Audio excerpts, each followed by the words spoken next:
کبھی سوچا ہے کہ ایک گولی میں دوا کے علاوہ اصل میں اور کیا ہوتا ہے؟ یہی وہ سوال ہے جو ہمیں دوا سازی کی خوراک کی شکلوں کی دلچسپ دنیا میں لے جاتا ہے۔ یہ ایک ایسی پوشیدہ سائنس ہے جو اس بات کو یقینی بناتی ہے کہ ہماری دوائیں محفوظ بھی ہوں اور مؤثر بھی۔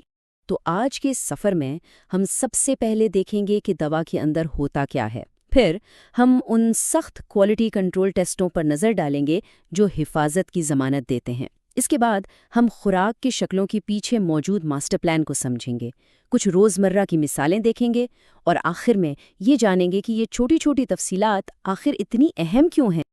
اچھا، تو آئیے اس میں تھوڑا گہرائی سے اترتے ہیں۔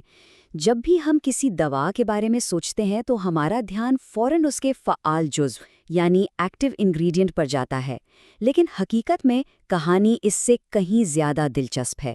یہ سوال سننے میں بہت سادہ لگتا ہے، لیکن اس کا جواب بہت گہرا ہے۔ دیکھیں، ایک گولی صرف دوا کا پاؤڈر نہیں ہے جسے دبا کر بنا دیا گیا ہو۔ یہ ایک چھوٹا سا انتہائی انجینئرڈ پیکج ہے جسے خاص طور پر اس لیے ڈیزائن کیا گیا ہے کہ دوا جسم میں ٹھیک اسی طرح کام کرے جیسے اسے کرنا چاہیے۔ تو سائنسی زبان میں اس پیچیدہ پیکج کو خوراک کی شکل یا ڈوزج فارم کہتے ہیں۔ یہ صرف ایک گولی یا کیپسول نہیں بلکہ ایک مکمل نظام ہے جس میں اصل دوا اور اس کے مددگار اجزاء ایک ساتھ مل کر کام کرتے ہیں۔ اسے سمجھنے کا سب سے آسان طریقہ کیک کی مثال ہے۔ یوں سمجھ لیں کہ اے پی آئی یعنی فعال دوا سازی جز کیک میں چاکلیٹ کی طرح ہے۔ یہی وہ چیز ہے جو اصل ذائقہ یا اثر دیتی ہے۔ لیکن صرف چاکلیٹ سے تو کیک نہیں بنتا نا، اس کے لیے آٹا، چینی اور انڈے بھی چاہیے۔ یہ ہیں غیر فعال اجزاء یا ایکسیپینٹس۔ یہ اجزاء دوا کو اس کی شکل دیتے ہیں، اسے خراب ہونے سے بچاتے ہیں اور اس بات کو یقینی بناتے ہیں کہ یہ جسم میں صحیح جگہ پر پہنچے۔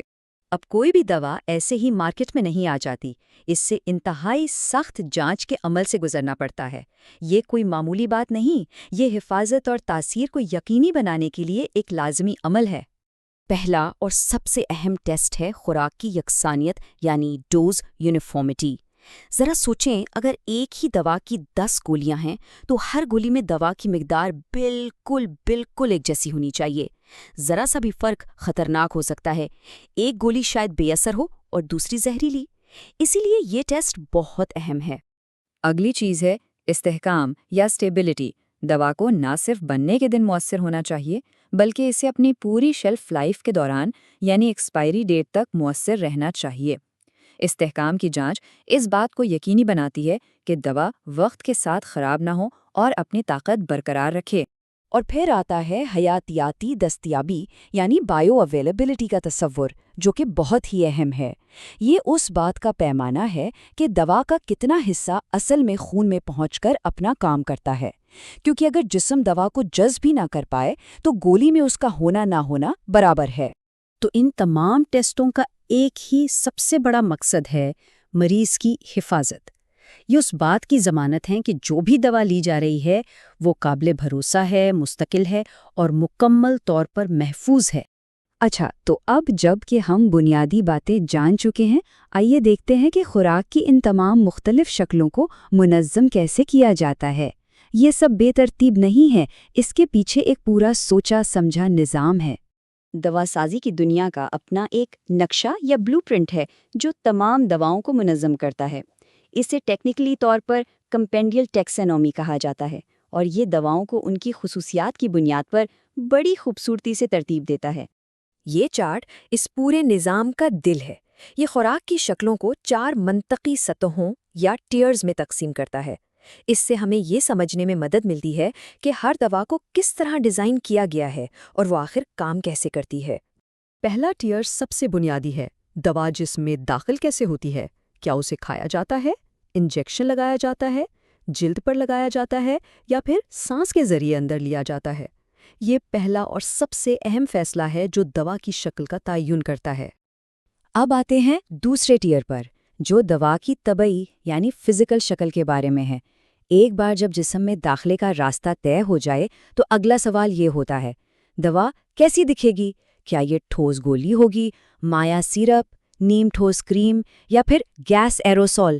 یہیں پر ہمیں دواؤں کی اصل ورائٹی نظر آتی ہے۔ اچھا، تو ہم نے تھیوری تو سمجھ لی، آئیے اب کچھ ٹھوس مثالیں دیکھتے ہیں تاکہ یہ واضح ہو سکے کہ یہ اصول عملی طور پر کیسے کام کرتے ہیں۔ مثال کے طور پہ کریم اور لوشن کو ہی دیکھ لیں۔ یہ دونوں بظاہر ایک جیسے لگتے ہیں، ہے نا؟ لیکن ان میں بہت بڑا ٹیکنیکل فرق ہے۔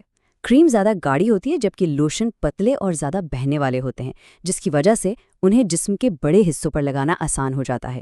یہ چھوٹی سی تفصیل دوا کی تاثیر میں بڑا فرق ڈال سکتی ہے۔ یہاں تک کہ ایک سادہ سی گولی بنانے کے بھی مختلف طریقے ہیں، گیلی گرینولیشن، خشک گرینولیشن اور براہ راست کمپریشن۔ ان میں سے ہر طریقہ کار کا انتخاب دوا کی خصوصیات اور مطلوبہ نتائج کی بنیاد پر کیا جاتا ہے۔ یہ دوا سازی کی انجینئرنگ میں درستگی کی سطح کو ظاہر کرتا ہے۔ اور جب بات درستگی کی ہو تو اس ٹیبل کو دیکھیں۔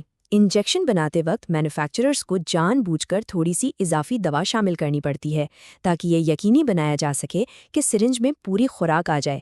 یہ ٹیبل دکھاتا ہے کہ یہ اضافی حجم کتنی احتیاط سے ماپا جاتا ہے، یہاں تک کہ مایا کے گاڑھے یا پتلے ہونے کا بھی حساب رکھا جاتا ہے۔ ایروسول جیسے کہ انہیلر اور بھی زیادہ پیچیدہ ہوتے ہیں۔ ان میں صرف دوا نہیں ہوتی بلکہ ایک پروپیلنٹ، ایک دباؤ والا کنٹینر، ایک والو اور ایک ایکچویٹر بھی ہوتا ہے۔